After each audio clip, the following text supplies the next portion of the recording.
This is a podcast by WellHouse Church, where certain things are fixed, the essentials of faith, and the best beer is served on tap, while everything else is just a matter of perspective. All right, what's cracking, beer lovers? What up?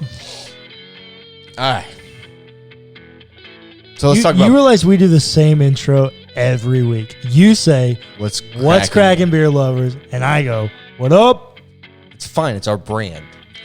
Clearly, I just we are very one-dimensional when it comes to intros on this podcast. But that's the opener, is what's cracking, beer lovers. We decided on that months ago. No, that's true. I agree. Yeah, it just worked because we're cracking beer and we're talking about theology, and it's fun as crap.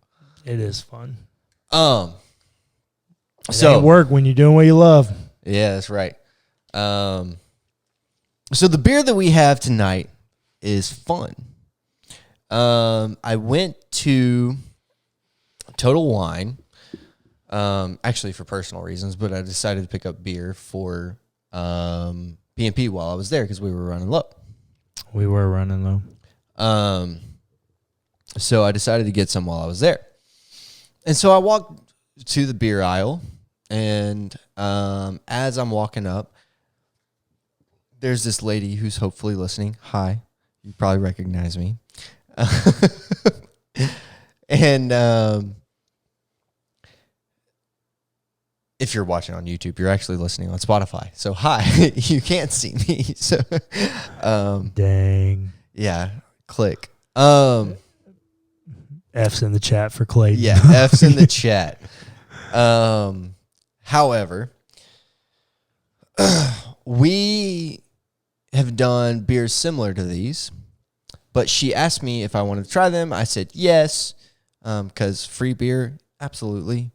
And yes, truer statements have never been made. Free beer, yes.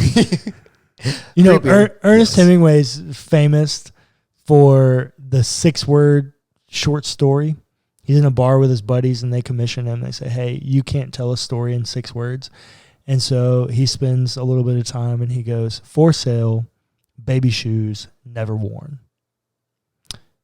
That tells a story. The true shortest story. Free beer. Yes. Done. We are not going to compare that to Ernest Hemingway's story because it definitely there is a very different connotation. His is a very different story. Yes. However, free beer, yes. T-shirt. Oh, yes. T-shirt. However, I tried both of these.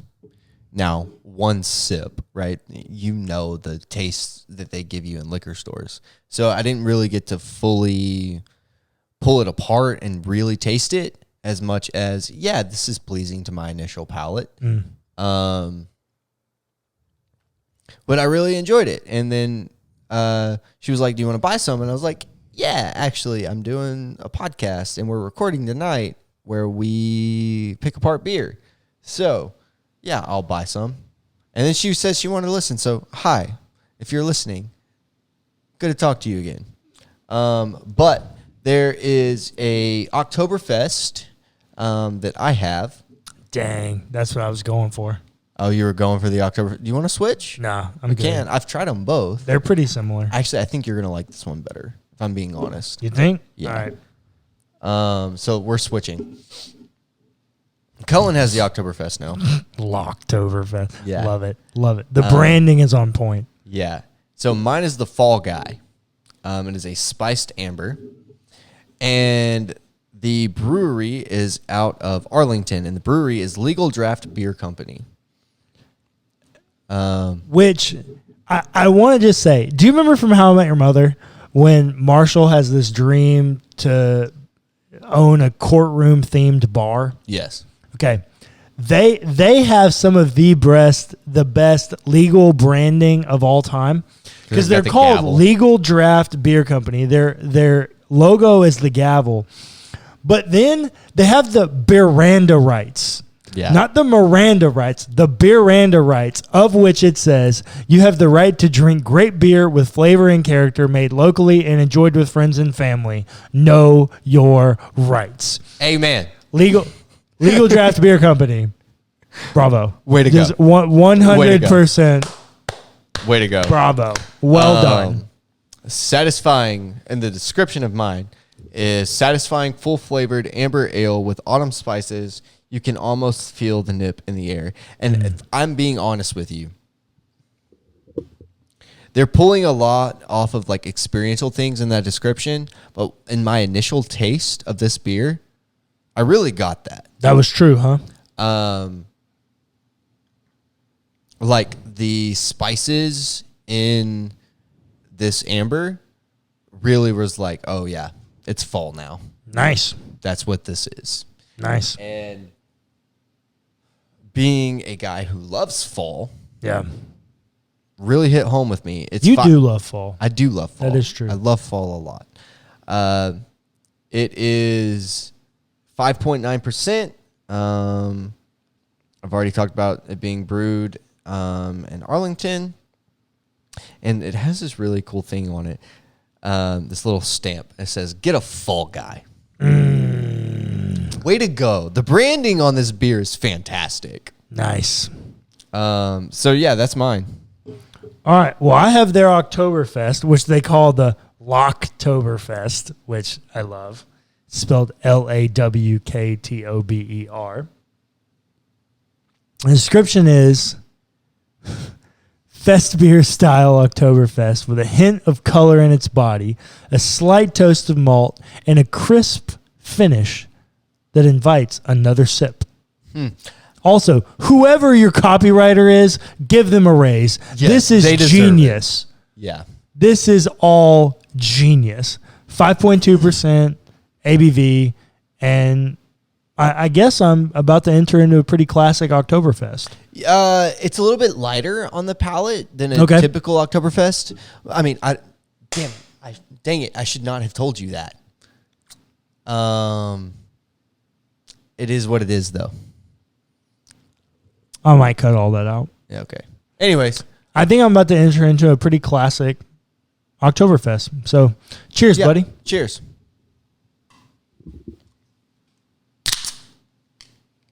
Ooh. Did you head up? Mm-hmm. Yeah, me too, man. I'm actually quite shocked.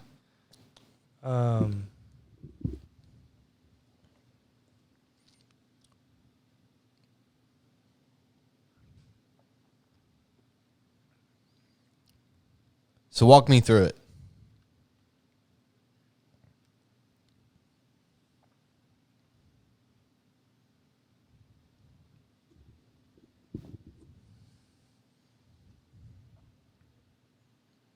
That's really good. Yeah. It's everything you think you want in an Oktoberfest, but one of my complaints with a lot of Oktoberfest is they're really sweet. This is not. Yeah. This is not sweet hardly at all.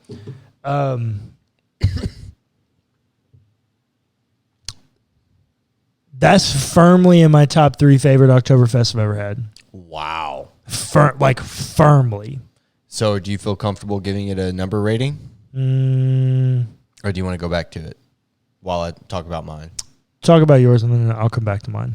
All right. So mine isn't totally fair because I have already had this beer, or at least a couple sips of it. Yep. But let me walk you through what's happening here.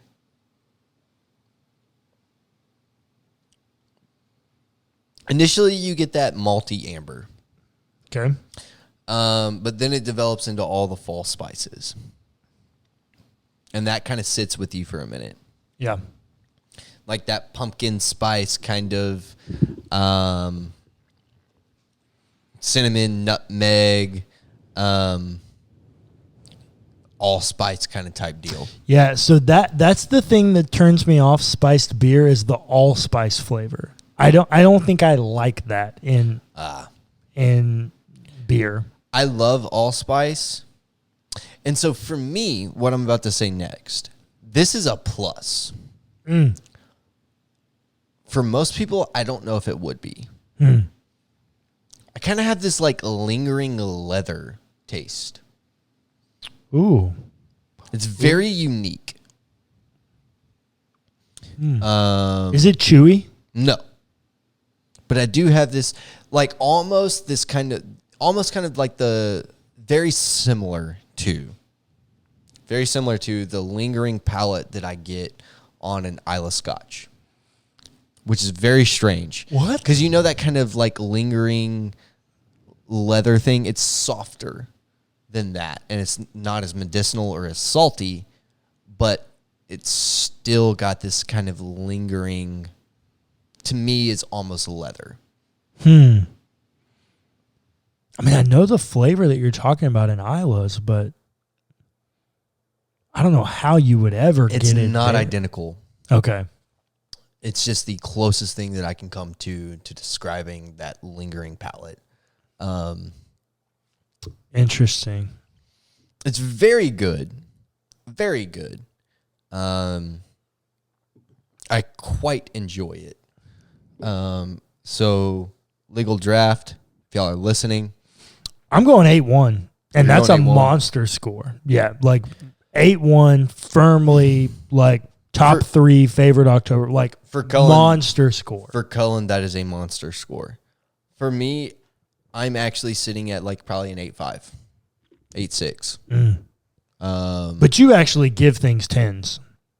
I haven't actually given anything a 10. Not yet, but you would. I would if I found something that was a 10. And you also start at a 5. Yes.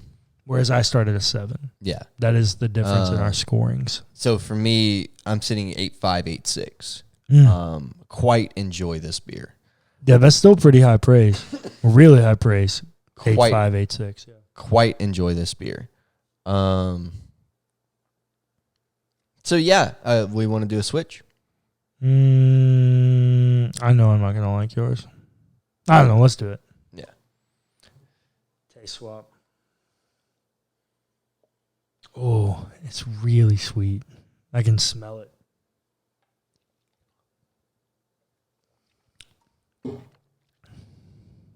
Yeah. Yours has this fruit mid palate.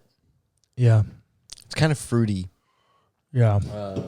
Not in a bad way, but yours is really sweet. I'm like 6'3", like not in my style at all. Right. I agree with your rating though. Yeah, it's up there. It's up there. Mine, it's more my style. It's different. It's funky. It's doing something outside the box. Yeah. Which with beer, if you want me to rate it well, if you do it right, do something different. Do something different. Don't do the same old stuff. I'm bored. Yeah. With beer. The favorite, our favorite beer that we've ever brewed together is a black IPA, like a mix of a stout and an IPA. Mm-hmm. Do something different. Get creative. We're here for the creativity and the ingenuity in the beer brewing process. Yeah. Now, on to the theology portion of this episode. We are starting a new series. And I'll be honest, this is a question that I wrestled with immensely through my deconstruction. And to some extent still wrestle with today. Sure. A question of the knowledge of God. Now, I was talking to our friend Andrew Barrett about coming on this podcast and having this conversation with me, because he's going to be much more conservative on this issue than I am. And I think it's helpful to have that conservative voice as well. And I'm just here like, I don't know what's going on. Clayton's here to learn, ask questions, and offer insights from the Holy Spirit when he gets them. Sure. We'll say that. But when I first presented it to Andrew Barrett, what he thought I meant was our understanding, our knowledge of God. No. That is not what we're talking about. What we are talking about today and for the next few weeks is about God's knowledge of the world. Right. Now, you have probably been told that God is the omnis. Right. Do you remember what the omnis are? Omnipotent, omnipresent, and omniscient. And what do each of those mean? So omniscient is all-knowing. Mm-hmm. Omnipotent is all-powerful. Mm-hmm. And omnipresent is that he is everywhere. Mm-hmm. Correct. Thank you, Becca Academy. Do you know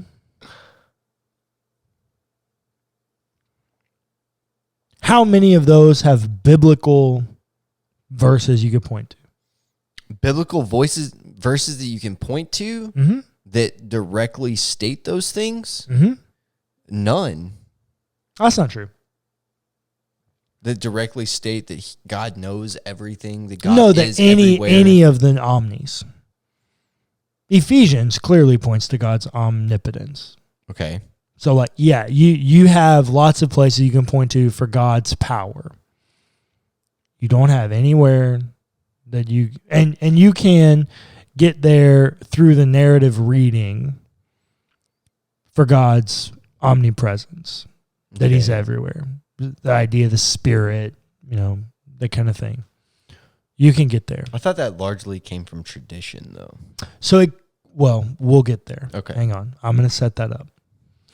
You really don't have a single verse that explicitly tells you that God knows everything.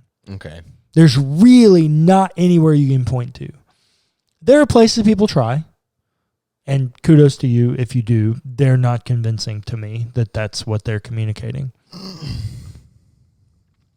So that becomes a bit of a conversation, because now we look around and go, okay, I've been told that God's the omnis. So where did that come from? Well, that comes from a guy named Anselm. A church father. He just kind of dreams it up one day. That's not entirely true. That's an oversimplification. But yeah, it all stems from, the omni stemmed from Anselm. I never knew that. Of which he does not have any biblical basis for the omniscience of God. What's funny is I studied him in my intro to philosophy class. And that was... he's a philosopher, yeah. Yeah, but didn't even touch this. So I had no idea. Yeah, he's the originator of the omnis. And he's got basis. Like, you got places you can point to for the other two. But God's knowledge, God's all-knowingness isn't really there in the text. You got to really stretch yourself to get there. Other than the catch-all, well, God who doesn't know everything isn't really a God at all. Right. That would be the modern kind of like argument.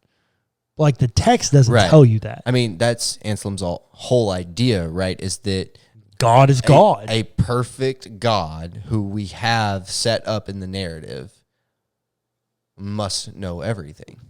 Correct. Now.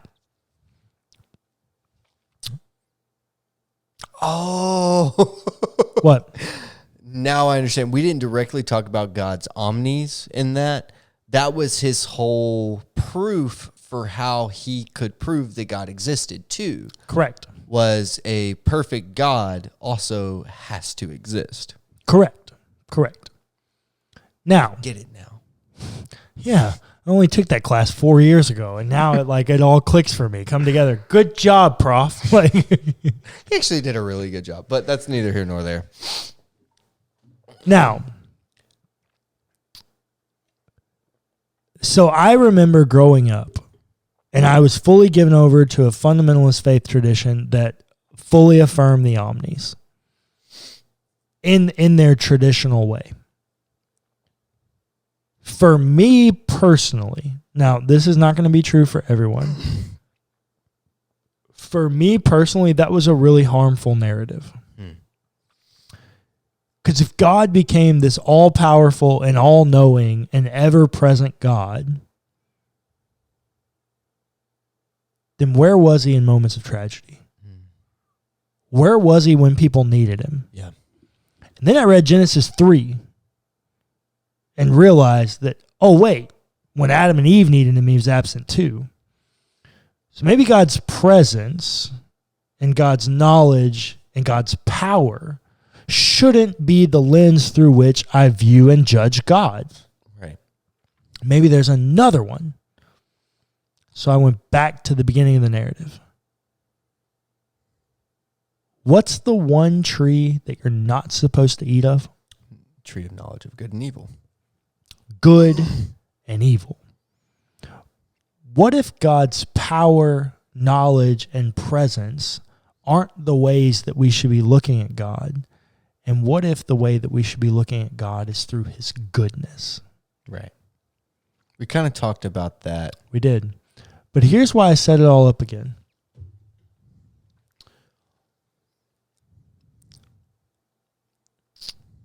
For me, it was really harmful to have an image of God, the great puppeteer, the one that's just up there, uber transcendent, controlling all of the narrative because he's all powerful and he knows everything.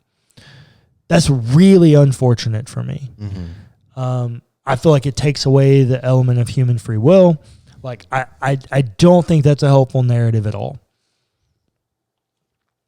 And so it brings this question: what does God know? And is there anything in the narrative can help us, that can like help us go down this road, right? Because that's the other thing I would say. I'm actually not going to say that. I'm going to go in a different direction. Is there anywhere in Scripture you can point to where God's knowledge of the world, God's supreme knowledge of the world, is questioned? Not that I can think of off the top of my head. I'm sure when you give an example, it will make sense. But God's supreme knowledge of the world doesn't. In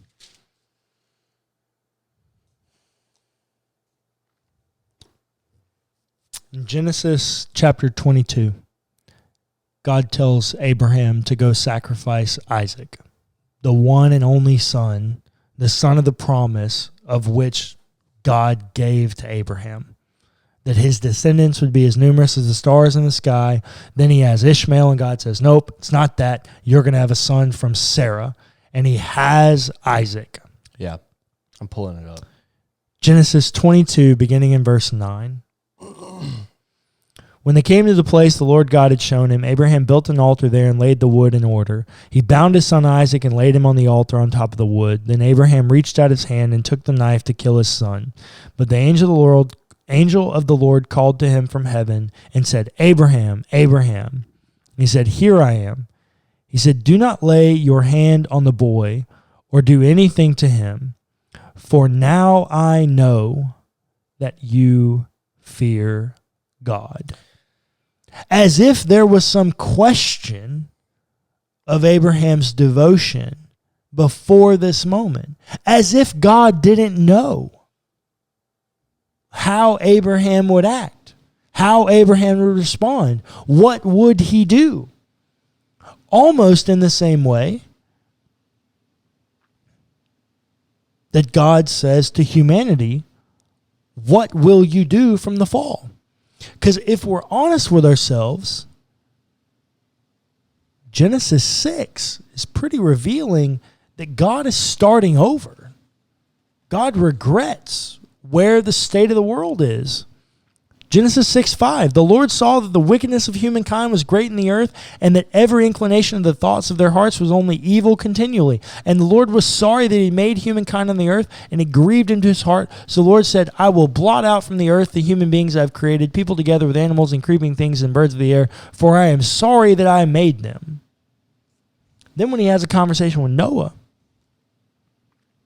verse 11, now the earth was corrupt in God's sight, and the earth was filled with violence. And God saw the earth was corrupt, for all flesh was corrupted in its ways upon the earth. And God said to Noah, I have determined to make an end of all flesh, for the earth is filled with violence because of them. Now I am going to destroy them along with the earth. Make yourself an ark of cypress wood. Go on, yada, yada, yada. So let's He's pause for a second. starting over. Yeah. Because the world ended up in a place that he didn't think. So let's pause for a second and wrap up for the listener. You went really fast there. So apologies. So let's wrap up. What Cullen's trying to say, he started with Abraham, and that was really clear. He kind of went back to creation in a way, talking about how God's knowledge was questioned there, or is in question. Not in creation. Not in creation. In the Noah. In the know of what was going to happen. In the Noahic series, like in that thing, because God seems to be starting over in that moment. In the Noah story. In the Noahic story. But then God seems to do it again at Babel. Right. In 11. And then again in 12 with Abraham. Right. Like each of these seem to be like God starting over, trying to figure out what to do next. They feel, and I say feel because the text doesn't tell me this, but they feel very reactive rather than proactive. Right. I would think that if God knew absolutely everything, that the story of Genesis 1 through 11, or really more realistically, Genesis 3 through 11, wouldn't feel so reactive. Like God's just reacting to the things that have already happened. Why would God ask Adam in chapter 3, where are you? If he didn't know. Why would he ask Cain, where is your brother? Well, but see, I think specifically with Cain in Genesis 4, that's more trying to elicit a response. And maybe you could make the same argument for Genesis 3 too. Well, actually, so I would agree with you in the Cain story. I was throwing it out there. But the Genesis 3 story, I don't think that's true because the text specifically says they hid from God. Well, they hid themselves from him, yes.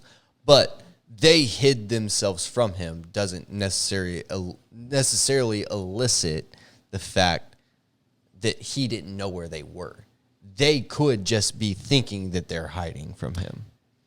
Right. We're going off what the text says, and God asks, where are you? I mean, that's really telling for me. Especially when you have statements like we have in Abraham. For now I know, as if I didn't beforehand. I hear you. I'm just trying to play devil's advocate. Oh, yeah. That's my job. That's your here role on the podcast. Yeah. Is asking questions when questions should be asked. Yeah. And if I'm being completely honest with you, I've asked these questions before. As any well-thought, critical Christian would. Now, Right. I will also say, my friend Andrew Barrett, who I love dearly, would tell me I'm approaching the text with a hermeneutic of suspicion right now. Yes. He's not entirely correct, but he's also not entirely wrong. Also all true. For me, the God who knows everything,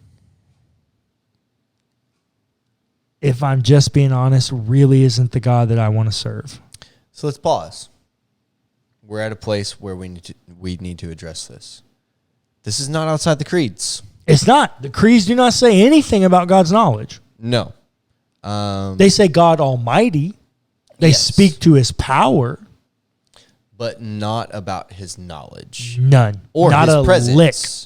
Or his omnipotence, specifically. Well, so omnipotence is covered in Almighty. Oh, you would think so? I would his think so. In his presence or in his power?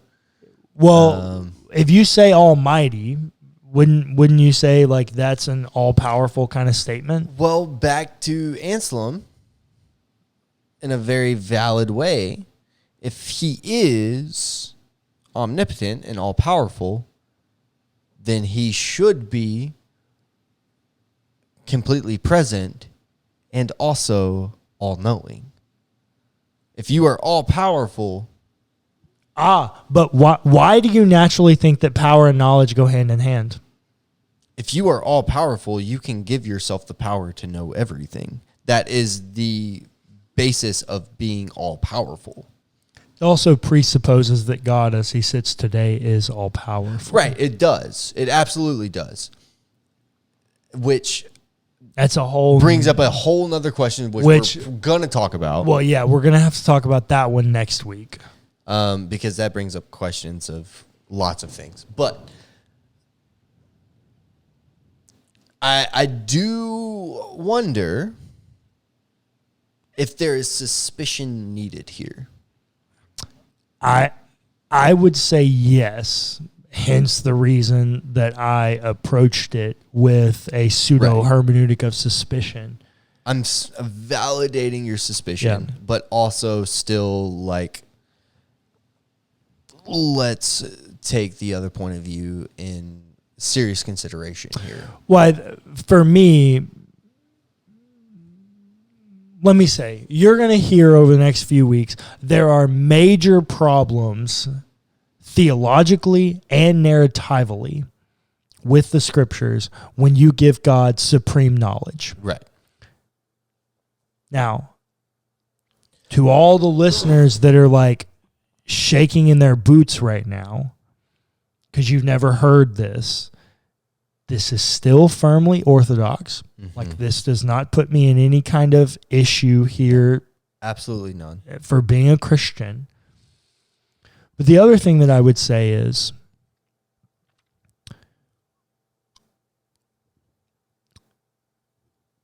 if you want to still affirm the all-knowingness, omnipotence. No, omniscience. Omniscience. Omnipotence is power. Right, omniscience. The omniscience of God.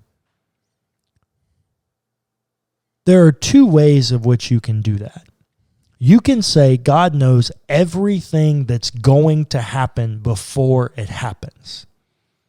That's a version of omniscience. Mm-hmm. That's the supreme version of omniscience. But there is another option. He knows every option. By saying that God knows every option available to each individual human still means that God knows everything. Because he knows all possibilities. The only thing he doesn't know is exactly which one you're going to choose. Which, if he did, do you actually have free will? Because remember, he's also all-powerful. So can he not intervene and, quote-unquote, force you to choose the one he wants? See, but that brings into question the Calvinist argument of predestination. Like, God knows what you would choose, so therefore sets it in motion. Okay, but here's the deal. Calvinism has made that prominent in soteriology. Right. The truth of the matter is that question persists in every decision you make in life if you affirm God's omniscience. I don't think they deny that, though. No, they wouldn't. They absolutely would not. Yeah. I deny that. Right. The human responsibility element is massive for me. Right. No. And I hear you. And that is one that I firmly agree with you on, is the human responsibility piece.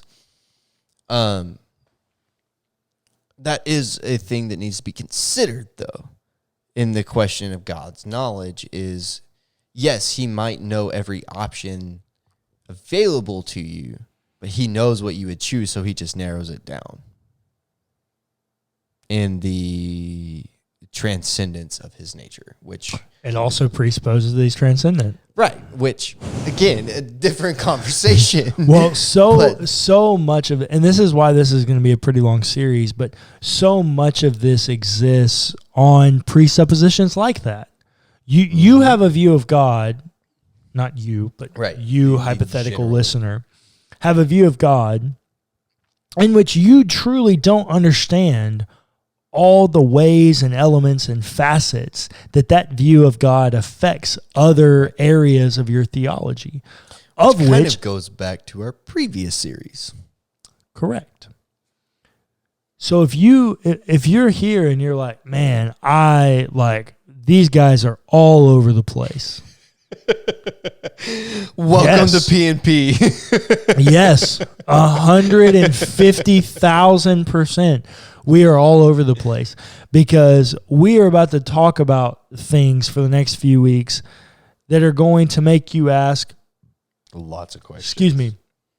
Really difficult questions about your theology. And here's the thing. I have a podcast. I have a blog about deconstruction. And deconstruction is all about asking questions. But it's not the purpose of asking questions is not to put yourself in a place of doubt. The purpose of asking questions is to ask yourself, why? Why do I actually believe this? Because here's the deal. People are so afraid that if you take this string, which is a question that you have, a nagging question, which for me, when I went through deconstruction, was how can a supremely powerful God who is also all good stand idly by as tragedy happens upon the world? And so I grabbed this string and I began to pull it. People are so afraid that when you pull that string, the whole shirt's going to unravel. Hey, Clayton, can I show you something? YouTube viewers, you probably can't see this string. I got a string on my shirt. Grabbed it. What happened? The shirt did not unravel. No, not at all. You know why? Because it's healthy to ask questions. It's healthy to doubt. If you believe that God is bigger than you, you can worship a God who's bigger than you, who still has room for your doubts.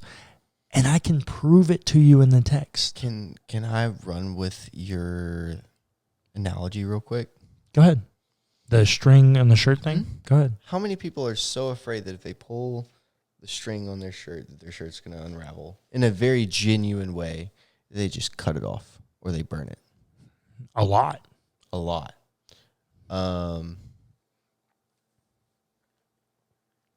Now, if you pull that string on your shirt, it actually might leave some holes until it's fixed.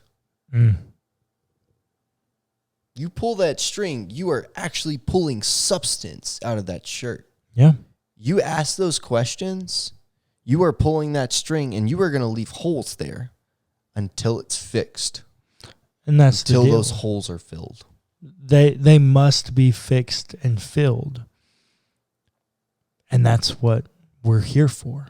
We're here to be a support for you as you go through asking these questions. We're not going to be the church where our number one goal is to indoctrinate you into our own, like, I'm not going to make you mini Cullens. No.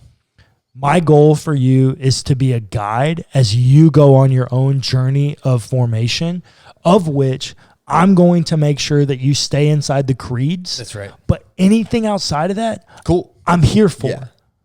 I'm here unless you oppress people. Unless you oppress people. Right. If you oppress people, different conversation. Smackdown time. But one of Cullen's best friends is a complementarian, takes a very conservative viewpoint on this, and also takes a very conservative viewpoint on God and ethic. On literally everything. Yeah. I mean, he is a bleeding conservative. When it comes to not politically, but theologically. Yeah. One of Cullen's best friends is that. And I can't call him one of my best friends, but someone that like I hold very dear to my heart. Yeah. Is the same person. So we are not going to ever in 100 years judge you for how you come out of your deconstruction. Not at all. Unless it steps on somebody else. Unless you oppress people.